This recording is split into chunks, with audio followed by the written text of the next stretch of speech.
Иса, бұл не? Құмырсқа. Ол неше аяғы бар? 6. Неше мұрты бар? Қарашы. 2 мұрты бар екен, дұрыс айтасың. Олар өте еңбекқор. Келеді бала. Иса, қара. Ол өте ұйымшыл олар. Олар неше болып жүреді деп ойлайсың? Көп. Көп болып жүреді екен, дұрыс айтасың. Оның үйін илеу деп айтамыз. Қарашы. Илеу деп айтамыз оның үйін.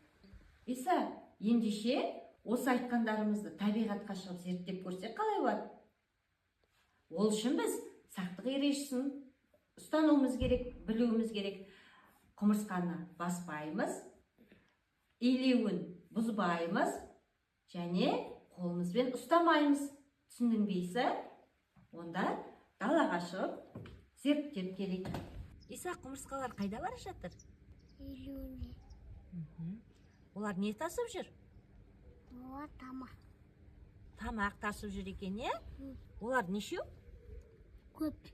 Олар көп екен, бұл, Иса?